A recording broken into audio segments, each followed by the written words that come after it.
काही महिन्यापासून जुन्नर वनक्षेत्राच्या हद्दीत विशेष करून जुन्नर तालुक्यामध्ये बिबट्यांचा प्रादुर्भाव मोठ्या प्रमाणात असल्यामुळे मनुष्यहानी, पशुधन हानी प्रचंड मोठ्या प्रमाणात झाली. जनतेचं नुकसान झालं, जनता भयभीत झालेली आहे. ज्या ठिकाणी ऊसाची शेती आहे, दाट शेती आहे, अशा ठिकाणी लोकांना सुरक्षितपणे राहायला अडचण निर्माण झालेली आहे. हे सगळं असताना महायुती म्हणून आम्ही सगळेजण एकत्रित आलो. काहीतरी याच्यावर तोडगा काढला पाहिजे. घटनांच्या काळात माजी आमदार शरददादा सोनवणे यांनी या प्रश्नाचं गांभीर्य पाहून सरकारचं लक्ष वेधण्यासाठी उपोषण चालू केलं. उपोषण गेले 5 दिवस त्यांनी उपोषण घेतलं. आम्ही सगळ्यांनी त्या ठिकाणी भेटी दिल्या आणि भेटी दिल्यानंतर पाठिंबा देत असताना सगळ्यांची भावना एकच आहे, ज्या ह्या कार्यपद्धतीमध्ये सुधारणा झाली पाहिजे. ज्या मागण्या शरददादा सोनवणे यांनी माझ्याकडं असतील, अतुलदादा असतील, मुख्यमंत्री असतील, उपमुख्यमंत्री असतील यांच्याकडे दिल्या, त्या मागणीनुसार मी आणि अतुल बेनके यांनी दोघेही काल माननीय उपमुख्यमंत्र्यांना भेटलो, अजितदादांना, पालकमंत्र्यांना. त्यांनी त्या उपोषणाची तातडीनं दखल घेऊन, प्रश्नाचं गांभीर्य लक्षात घेऊन तातडीनं बैठक लावली. आमच्या समोरच अधिकाऱ्यांना सूचना दिल्या आणि त्याप्रमाणे आज या ठिकाणी बैठकीला आलो.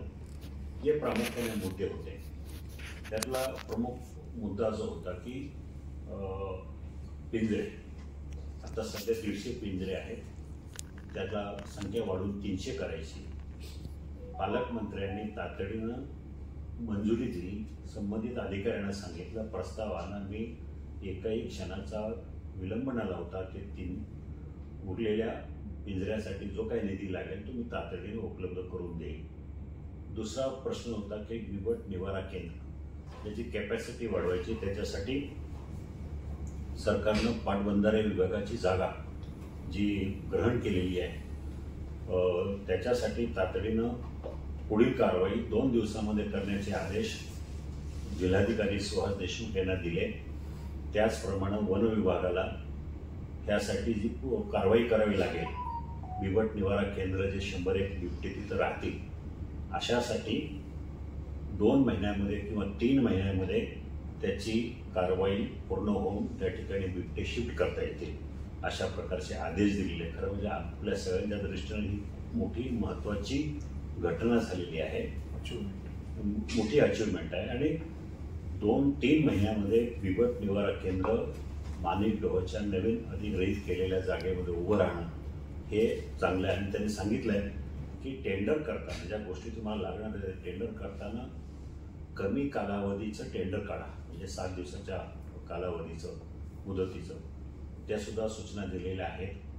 तिसरं विषय जो आहे लाईटीचा विषय, अनेक वर्ष अनेक शेतकऱ्यांची मागणी होती, नागरिकांची मागणी होती. त्या विभागाच्या प्रधान सचिव आभा शुक्ला त्या ठिकाणी बैठकीमध्ये उपस्थित होत्या.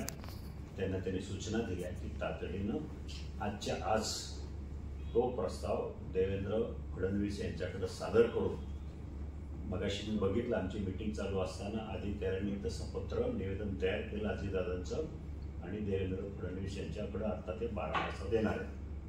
लवकरात लवकर माझी अपेक्षा आहे की 8 ते 10 दिवसांमध्ये ही कारवाई व्हायला काहीच हरकत नाही. की फक्त मंत्रिमंडळाची किंवा मंत्र्यांची हे घेऊन त्यांनी तशी सकारात्मक भूमिका घेऊन ती मागणी मान्य केलेली आहे.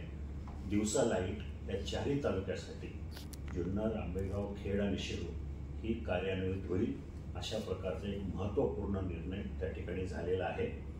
दुसरं आमच्याकडे मेंढपाळ, हे सगळ्या समाजासाठी ज्यांची जी मागणी होती, त्यामध्ये मोठ्या आवाजाची बंदूक किंवा त्याच्याबरोबर लागणारे तंबू आणि बॅटरी, यासाठी सुहास दिवसे यांना सांगितलं की आपत्ती व्यवस्थापनामधून जो काही निधी लागेल त्याची मागणी द्या, त्याच्यावर मी सही करून पालकमंत्री यांना मंजूर करेल. तर ते सुद्धा ह्या सगळ्या गोष्टी एक 8 दिवसाचा फरक आहे. म्हणजे आचारसंहिता आपली 4 तारखेला संपेल, 5 तारखेला संपेल, त्यावेळेला ह्या गोष्टीची पूर्तता होईल अशी मी या ठिकाणी हे करतो. दुसरं एक स्पेशल फोर्स पाहिजे होता, स्पेशल टास्क फोर्स. त्यासाठी जिल्हाधिकाऱ्यांनी सुद्धा आपदा मित्र अशी टीम या ठिकाणी निर्माण केलेली आहे. आम्ही मागणी केली, मी स्वतः, की बाकीच्या वन विभागाच्या परिक्षेत्रामध्ये कार्यरत असलेला स्टाफ पूल करून जुन्नरमध्ये आणावा, जेणेकरून काही ठिकाणी त्याचे शिबिर म्हणजे त्याला कॅम्प घ्यावे. जिथं जिथं मोठ्या प्रमाणात प्रादुर्भाव आहे त्या ठिकाणी कॅम्प करावेत आणि लोकांना सुरक्षेच्या दृष्टीनं कुठेतरी विश्वास निर्माण होईल अशा प्रकारे मॅन पॉवर तिथं कार्यरत राहील अशा प्रकारचा सुद्धा तिथं विषय झाला आहे. सगळ्यात महत्त्वाचं म्हणजे गावात जे पूर्वी यांचं काय म्हणणं होतं फॉरेस्ट खात्याचं, की जे बिबटे माणसाला खात नाहीत किंवा तसं काही करत नाहीत अशाच बिबट्यांना ते हात लावत नव्हते. ज्यांनी पुन्हा माणसं जनावरं खाल्ली अशाच बिबट्यांना ते पकडायची त्यांना ऑर्डर होती. पण नंतर खोलात गेल्यानंतर आम्ही त्यांना सांगितलं की बिबटे जंगल सोडून वस्तीमध्ये येतात, लोकांच्या ओट्यावर येतात, अंगणात येतात. अशा बिबट्यांना तुम्ही तसं घरे धरून त्यांना पकडून निवारा केंद्रांमध्ये किंवा रेस्क्यू सेंटरमध्ये आणावं अशा प्रकारचा निर्णय त्यांनी मान्य केलेला. ही गोष्ट सुद्धा महत्त्वाची आहे. तिसरं म्हणजे जी घटना झाली दुर्घटना, त्यामध्ये शेतकऱ्यांवर गुन्हे झाले. आता गुन्हा हा विषय गृह मंत्रालयाचा आहे, परंतु सध्या त्याच्यावर वनाधिकारी अशा प्रकारे मॅन पॉवर तिथं कार्यरत राहील अशा प्रकारचा सुद्धा तिथं विषय झाला आहे. सगळ्यात महत्त्वाचं म्हणजे गावात जे पूर्वी यांचं काय म्हणणं होतं फॉरेस्ट खात्याचं, की जे बिबटे माणसाला खात नाहीत किंवा तसं काही करत नाहीत अशाच बिबट्यांना ते हात लावत नव्हते. ज्यांनी पुन्हा माणसं जनावरं खाल्ली अशाच बिबट्यांना ते पकडायची त्यांना ऑर्डर होती. पण नंतर खोलात गेल्यानंतर आम्ही त्यांना सांगितलं की बिबटे जंगल सोडून वस्तीमध्ये येतात, लोकांच्या ओट्यावर येतात, अंगणात येतात. अशा बिबट्यांना तुम्ही तसं घरे धरून त्यांना पकडून निवारा केंद्रांमध्ये किंवा रेस्क्यू सेंटरमध्ये आणावं अशा प्रकारचा निर्णय त्यांनी मान्य केलेला. ही गोष्ट सुद्धा महत्त्वाची आहे. तिसरं म्हणजे जी घटना झाली दुर्घटना, त्यामध्ये शेतकऱ्यांवर गुन्हे झाले. आता गुन्हा हा विषय गृह मंत्रालयाचा आहे, परंतु सध्या त्याच्यावर वनाधिकारी आणि गृह विभागाचे अधिकारी मिळून चौकशी करते आणि मग त्याच्यावर दोषी कोण आहे, अधिकारी की काय कसं याची इन्क्वायरी करून शेतकऱ्याचे गुन्हे मागे घेण्यासाठी पुढील कारवाई होणार आहे. तोपर्यंत कुठल्याही शेतकऱ्यांना अटक होणार नाही, त्यांना त्रास होणार नाही अशा प्रकारची ग्वाही गृह विभागाने दिलेली आहे. आदरणीय दादांनी SP असेल किंवा संबंधित खात्याशी बोललेले आहे. परंतु ते करत असताना आशाताई बुचके असतील किंवा शरददादा सोनवणे असतील यांनी आज देवेंद्रजी फडणवीस यांच्याशी बोलून त्या संदर्भात अजून माहिती घ्यावी. कारण त्यांना अधिकाऱ्यांवर कारवाई करणं किंवा निलंबनाच्या गोष्टी असेल दादांच्या अखत्यारीत नसल्यामुळे त्यांनी सांगितलं की तुम्ही गृह मंत्रालयाला भेटा, जी काय मदत लागेल ते पालकमंत्री म्हणून ते करायला तयार आहेत. बाकी सगळे विषय तसे झालेले आहेत.